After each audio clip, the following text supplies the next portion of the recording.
শীতের সকালটা যদি শুরু হতো গরম গরম চা আর সঙ্গে যদি আগুন থাকতো তাহলে তো প্রশ্নই ছিল না, মজাই আলাদা। দেখো আমার সকালটা শুরু হয় কিন্তু অন্যরকম। এই যে ঘুম থেকে উঠেই দেখি জল চলে এসেছে, তো বন্ধুরা লেপের নিচ থেকে বেরিয়ে কাঁপতে কাঁপতে চলে আসলাম জল নিতে। এটা আমার প্রত্যেক দিনের ফার্স্ট কাজ, ভয়ঙ্কর কাজ শীতের দিনের। কিছু করার নেই, তোমরা তো জানোই প্রত্যেক দিনে একবারই জল আসে। সেই জল যদি সব জায়গায় নিয়ে না রাখি তাহলে কি হয়। তো দেখো জল নেওয়া হয়ে গেছে, চাদরটাও খুলে নিয়েছি, সব কিছু পরে কাজ করা যায় না। সকাল সকাল ভিজিয়ে নিচ্ছি এক বালতি কাপড়। এখন যে জলটা আছে না সেটা দিয়ে তাও কাজ করা যায়, কিন্তু কালকের জমানো জল দিয়ে একদম কাজ করা যায় না। জল নেওয়া হয়ে গেছে, চলে আসলাম এখন রান্না করে। এই মাত্র রান্না করে তালা খুলে ঢুকলাম, মানে রান্নাঘরের সমস্ত কাজই পড়ে আছে। তার আগে চলো বাসি বাসনগুলি বের করে রাখি, তারপর ঘরটা ঝাড় দিয়ে বসিয়ে দেবো রান্না। বাঙালিদের নিয়ম কিন্তু আশিবাসি সমস্ত কাজ সেরে স্নান দান সেরে কিন্তু তারপর রান্না বসানো। কিন্তু দেখো মানে সময়ের জন্য আরও অনেক ঝামেলার কারণে কিন্তু সেটা আর হয়ে ওঠে না, আমার তো হয়ই না। আমি তো সময়ের সবচেয়ে প্রথম কাজ যেটা হলো রান্নাটা কমপ্লিট করা। তো দেখো এইদিকে কিন্তু ছাগলটাও আজকে ছাড়া হয়নি, তো আজকে এটাকে ছাড়বো না। এটা জানো তো বাচ্চাটাকে একদমই দুধ দেয় না, তো এটাকে বেঁধে রাখছি, দুধ খাইয়ে তারপর ছাড়বো। এখন কিন্তু মুখ টুক ধুয়ে তারপর চলে আসলাম ঘরে। কিছু একটা না মাখলে অনেকটা টানে। শুভ সকাল বন্ধুরা, তোমরা সবাই কেমন আছো? আশা করি সবাই অনেক ভালো আছো, সুস্থ আছো। তো বন্ধুরা আমার সকালটা কীভাবে শুরু হলো সেটা তোমাদের সঙ্গে আজকে প্রথম শেয়ার করলাম। অন্যদিন আমি ঠিক আমার প্রত্যেক দিন যেভাবে সত্যি সত্যি সকাল শুরু হয় সেরকম তোমাদের সঙ্গে শেয়ার না করলেও আজকে কিন্তু একদম মানে যেটা আমার সঙ্গে সত্যিকারের হয়ে থাকে সেটাই তোমাদের সঙ্গে শেয়ার করেছি। তো বন্ধুরা এখন বাজে হলো 7:15, আর এইমাত্র আমার এই যে যতটুকু দেখলে ততটুকু কাজ কমপ্লিট হয়েছে। তো এখনও কাজের কোনো কিছুই করা হয়নি, রান্না বসাতে হবে। এখন সবচেয়ে প্রথম কাজ হলো যেটা এই ঘরতে গিয়ে আগে রান্না বসাবো, তারপর আমার বাকি যুদ্ধ তো চলতেই থাকবে। আমি যে বাইরে কথা বলছি তোমরা কি ভালো শুনতে পাচ্ছ? মনে হয় আমার কথার থেকে ছাগল, তারপরে গাড়ি ঘোড়া, গাড়ির শব্দ, ছাগলের শব্দ, মানুষের শব্দ, এগুলি তোমরা বেশি শুনতে পাচ্ছ। মনে হয় না আমার কথা তোমরা শুনতে পাচ্ছ। কিছু করার নেই, ঘরে মেয়ে ঘুমাচ্ছে, যদি কথা বলি মেয়ে উঠে যাবে, মেয়ে উঠে গেলে তো আমার কাজটা একদম চপাট হয়ে যাবে। রান্নাঘরে এসেই কিন্তু বসিয়ে দিলাম কপি আলু, কালকে কেটে রেখেছিলাম মাছ দিয়ে রান্না করব বলে, এগুলোকে একটু সেদ্ধ করে নেব। আর এখন বসিয়ে দেব চুলায় ভাতটা। আসলে কি বলতো, শীতের দিনে ভাতটা যদি চুলায় রান্না হয় না তাহলে অনেক সারাটা দিনই গরম গরম ভাব থাকে। কেসে রান্না করে তো যখন তখন ঠান্ডা হয়ে যায়।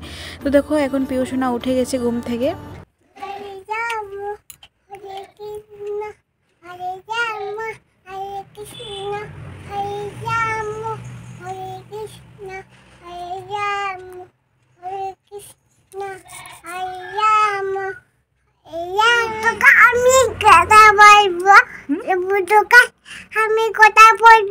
তোমরা বুঝতে পারছো কি বলছে পিউ? বলছে শুভ সকাল, আমি কথা বলবো।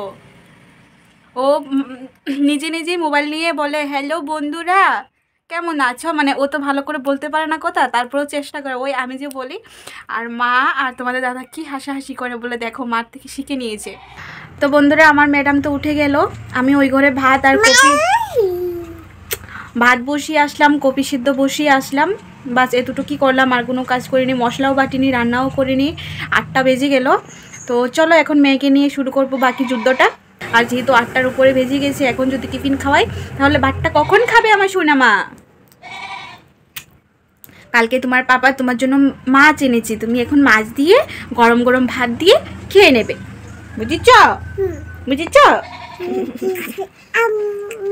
এরকম করে খাবে? কিভাবে খাবে? আমার সোনামা কিন্তু রান্না করতে পারে, তোমরা জানো? কি রান্না করতে পারো তুমি? মাংস, ডিম, আলু। আর আলু। ভাত রান্না করতে পারো না? না। দেখেছো আমার সোনা মাংস রান্না করতে পারে, ডিমও রান্না করতে পারে। তোমাদের বাড়িতে যদি কেউ রান্না করার দরকার হয় আমার পাখনি বুড়িকে কিন্তু নিয়ে যেতে পারো, একদিন রান্না করে খাওয়াবে, ভীষণ টেস্টি হয়।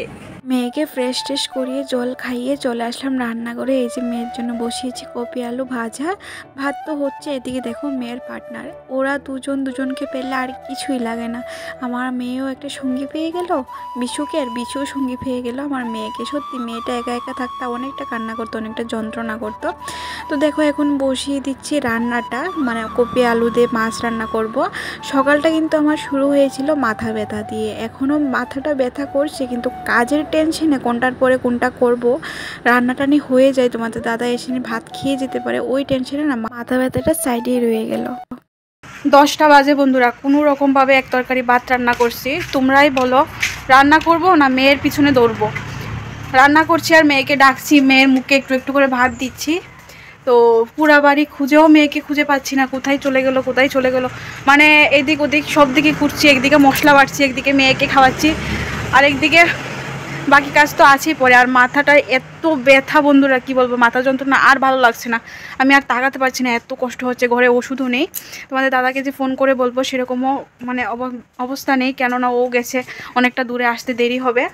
তো চলো তোমাদেরকে দেখাই মেয়েটা কোথায় গেছে, সারা বাড়ি ফেলে ও কোথায় গিয়ে খেলা করে, একবার তোমরা দেখো আমি কিভাবে যে মেয়েটাকে সামলিয়ে রান্নাবান্না করে সমস্ত কাজ করি, সেটা তোমাদের সঙ্গে আজকে আমি শেয়ার করছি সবটাই। তো চলো আমি দেখাই ও কোথায় গেছে। চলো, দেখতে পাচ্ছ এই যে স্নান করার এইদিকে, এই যে এখানে গামলা ভর্তি জল, যদি ও এখানে এসে পড়ে যায় কি অবস্থাটা হবে একবার বুঝো। এই যে ও এখানে এসে খেলা করছে, এটা কি কথা? হ্যাঁ, এটা কি একটা কথা? চলো ওইদিকে চলো। এখন বাজে 1:15, আমি এইমাত্র শুয়ে উঠলাম বিছানা থেকে, এই যে বিছানার হাল। তো শুয়ে উঠলাম, ঠিকই শুনেছো, আমি এখনও স্নান করিনি। এই যে তোমাদের দাদা ওষুধ এনেছে, একটা ট্যাবলেট 12 টাকা করে 3টা এনেছে। তো ওষুধ আনার পর খেয়ে একটু শুয়েছিলাম, এক্ষণে একটু ভালো লাগছে। মানে ওষুধ খাওয়ার আগে তোমরা বিশ্বাস করবে না, আমি দাঁড়াতে পারছিলাম না, এত পরিমাণে মাথা ব্যথা করছিল। মানে আমার মাথা ঘোরা শুরু হয়ে গেছে, হাত পা কাঁপা শুরু হয়ে গেছে মাথা ব্যথায়, এতটা মাথা ব্যথা। আর ওষুধ আনার পর খেয়ে আধ ঘন্টার মতো শুয়েছিলাম। তো চলো এখন আর কথা বলে সময় নষ্ট করবো না, তাড়াতাড়ি করে গিয়ে কাপড়গুলি ধুয়ে স্নান সেরে আবার তোমাদের সামনে আসছি। নিজের শরীরটা যদি কিছুক্ষণের জন্য থেমে যায় না, মনে হয় যেন সব কিছুই থমকে যায়। ছোট একটা বাচ্চাকে নিয়ে একা হাতে সবটা সামলানো যে কতটা কষ্টের, যে করে সেই বুঝবে। তো সকালে ভিজিয়েছিলাম কাপড়গুলি, মাথা ব্যথার কারণে আমি এখন 2টা বাজছে, এখন আমি কাপড়গুলি ধুয়ে দিচ্ছি। কি করব, ভিজিয়েছি যখন ধুতে তো হবে, তাও শীতের বেলা রৌদ্রের নাই, ঠিক আজকে উঠলে কালকে ওঠে না। তো এখন কাপড় চাপড়গুলি ধুয়ে তারপর করব স্নান। হ্যালো বন্ধুরা, এখন বাজে 2:10 দুপুরবেলা। এই যে স্নান দান করে এসে রোদ্রে বসলাম। এই দেখো এই সেটটা ফুলে গেছে না, একদম চোখ নিয়ে এই দিকটা আমার এত ব্যথা করছিল, একদম চোখ ফুলে গেছে মাথা ব্যথায়। এদিকে কোনো ব্যথা ছিল না। বাইরে বসে তো একটুও কথা বলা যায় না, গাড়ির শব্দে, মানে রাস্তার সঙ্গে বাড়ি হলে যে কত ঝামেলা। তো চলো এখন একটু এডিট করি। সারাটা দিনের 24 ঘন্টার মধ্যে শুধু 2টা ঘন্টা আমি নিজেকে দিই শুধু ভালোবাসার কাজটা করার জন্য। 2টা থেকে 4টা পর্যন্ত মেয়ে ঘুমায়, ওই সময়টায় আমি এডিট করি। আর মেয়ে ঘুম থেকে উঠলে মেয়েকে নিয়ে কয়েকটা শর্ট বানাই। তার মধ্যে যে কাজ করি না তা নয়, তার মধ্যেও আমি কাজ করি। ওই ধরো ঘর ঝাড় দেওয়া, বাইরে থেকে কাপড়গুলি নিয়ে গুছিয়ে রাখা, টুকটাক কাজ করে। তো এখন চলছে বিকেলের কাজ, জল ভরে নিলাম, বাসনগুলিও গুছিয়ে নিলাম। কালকে এনেছিল ফলগুলি, এগুলিকে আর গুছানো হলো না, ভাবলাম চলো এগুলি যখন হাতের সামনে আছে এগুলিও টুকটুক করে গুছিয়ে নেই। তারপর শুরু হলো চায়ের পর্ব। প্রত্যেক দিনের মতো সন্ধেবেলা আমাদের দাদাকে আর মাকে চা, তারপর শুরু হলো রাতের পর্ব, রাতের কিছু রান্না করা, মানে একটার পর একটা সিরিয়াল বাই চলতেই থাকছে সংসার জীবনে। শুভ সন্ধ্যা বন্ধুরা, অনেক টাইম পর তোমাদের সামনে আসলাম। এখন কয়টা বাজে? এখন বাজে 6:40। আর আমার কিন্তু সন্ধ্যার সময় চা দেওয়া তো হয়েই গেছে দেখতে পেলে। তো বন্ধুরা আমি এখন আছি রান্নাঘরে। এই যে এখানে তো দেখালাম, আমি পেঁপে কেটে রেখেছি। এই যে আজকে একটা আনকমন জিনিস রান্না করব ভেবেছিলাম, তোমাদের সঙ্গে শেয়ার করব সবটাই, কিন্তু সেটা আর করা হবে না, কেননা এই পর্যন্ত তোমাদের দাদা 2বার এসে পড়েছে। দাও না একটু মোবাইলটা দেখি, মানে এরকমভাবে বলছে যেন সত্যি নিজেরই কষ্ট লেগে যাচ্ছে। মানুষটার আজকে কতদিন ধরে মোবাইল নেই, মানে ছোট্ট একটা কিপ্যাড মোবাইল দিয়ে চলছে, শুধু ফোন আসা যাওয়া। যে মানুষটা কাজ থেকে এসেই আধ ঘন্টা 1 ঘন্টা ওকে দিতে হতো মোবাইল দেখার জন্য, সেই মানুষটার কাছে আজকে মোবাইল নেই, ছোট্ট কিপ্যাড মোবাইল দিয়ে চলছে। আসলে সংসারের টানাপোড়া শুরু হলেই বোঝা যায় কতটা কষ্ট। যাকে বাদ দাও। তো যা বলছি আমাদের দাদাকে দিয়ে আসবো, সারাদিন তো মোবাইলটা দেখে না, কাজে কর্মে ব্যস্ত থাকে, এখন একটু সন্ধ্যার সময় ফ্রি আছে, মোবাইলটা দেখুক আর আমি এদিকে রান্নাটা ঝটপট করে সেরে নিই, তারপর কিন্তু তোমাদের সামনে আবার আসবো। সুখ দুঃখ নিয়েই তো জীবনটা আমাদের, তাই না? তো মোবাইলটা ছিল তোমাদের দাদার কাছে, এর মধ্যে দেখো আমি পেঁপের বড়া করে নিয়েছি, খেতে কিন্তু দারুণ হয়েছিল, আর তোমরা বলবে কেমন লাগছে দেখতে। তো দেখো মেয়ের জন্য নিয়ে নিয়েছি ভাত, ডিম আর মাছ দিয়ে। তো বন্ধুরা অনেকদিন পর আবারও তোমাদের সামনে আসলাম, এখন বাজে 8টা 10, আর আমার কিন্তু রান্নাঘরের কাজ সব কমপ্লিট হয়ে গেছে, আর মেয়ের জন্য ভাতও নিয়ে নিয়েছি। তো ভাবলাম চলো তোমাদের সঙ্গে এই ঘরেই কথা বলে ভিডিওটা শেষ করে যাই, কেননা ওই ঘরে গেলে বাপ মেয়ের জন্য একদমই কথা বলা যাবে না। তো বন্ধুরা ভিডিওটা কীরকম লাগলো একদমই জানাতে ভুলবে না, যদি ভালো লাগে তাহলে অবশ্যই একটা নিজস্ব মতামত জানিয়ে যাবে, সেটা ভালো হোক বা খারাপ, কেননা তোমাদের কমেন্ট দেখেই কিন্তু আমার শেখা। আর আজকের ভিডিওটা রান্না করেই শেষ করে দিই, তো আর দেখা হবে নতুন একটা ভিডিওতে। ততক্ষণ তোমরা সবাই অনেক ভালো থাকো, সুস্থ থাকো। তো tata, bye bye, good night, সবাই ভালো থাকো।